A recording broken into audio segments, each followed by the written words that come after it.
Do not forget, you can support the channel with a like, and you can also subscribe to be aware of the latest published videos. Thank you. We hope that here you can find the latest news, ideas, and discoveries from the scientific world. Plastics contain thousands more chemicals than thought, and most are unregulated, report finds. A new database catalogs 16,000 chemicals found in plastics and identifies more than 4,200 that are potentially hazardous to human health and the environment. Plastics contain thousands of chemicals that are potentially hazardous to human health and may leach into the environment or food, but the vast majority of them are not currently regulated, according to a new report and database funded by the Norwegian Research Council. The report, released last week, expands the number of known chemicals in plastics from 13,000 to 16,000.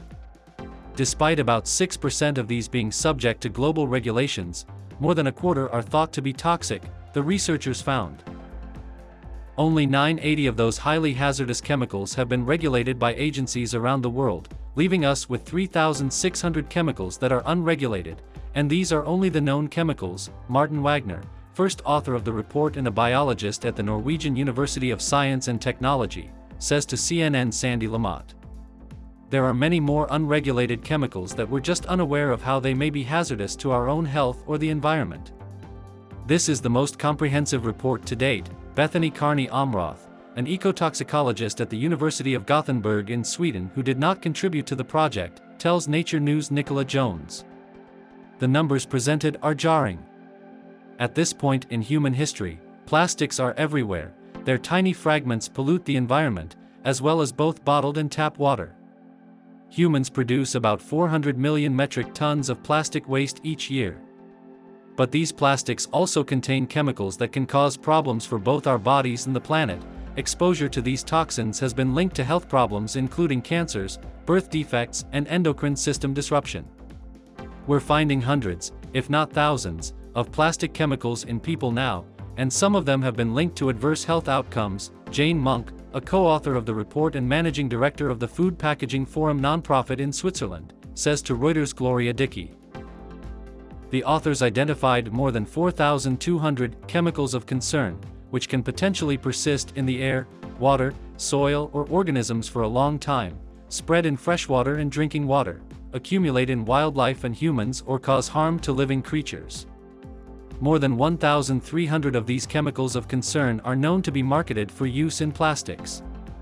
The report also highlights 15 chemical priority groups of concern. These include phthalates, which are used to make plastics more durable and have been found to affect the reproductive systems of animals, as well as per- and polyfluoroalkyl substances, PFAS, which break down very slowly over time and have been linked to health issues including reproductive and developmental problems and increased cancer risk. In response to these findings, the researchers recommend more comprehensive regulations of plastic chemicals, focusing on regulations for the 15 priority groups. They also argue that manufacturers should be required to be more transparent about the chemical makeup of their plastics. The plastics and the chemicals in them require a much tighter regulation than they have had up until now, Philip Landrigan, an epidemiologist at Boston College who was not involved in the report, tells CNN. Researchers don't have hazard information for more than 10,000 of the chemicals in plastics. And for more than 9,000 chemicals, information about their origins and which plastics they are used in is not publicly available. We urgently need some action on filling those data gaps, Wagner tells Scientific American's Catherine Burzak. It is not possible to mitigate harm to the environment or to humans, given these knowledge gaps, and it is completely irresponsible for policymakers to allow this to continue, Carney Amroth tells Nature News.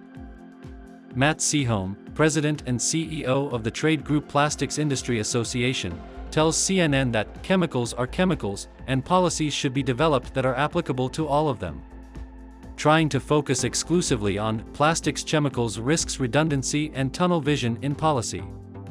The new report comes in advance of an April meeting of a committee of the United Nations Environment Programme, which aims to put together a global plastics treaty with 175 countries before the end of the year.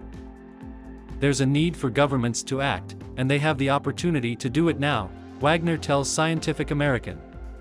We need a systemic political solution.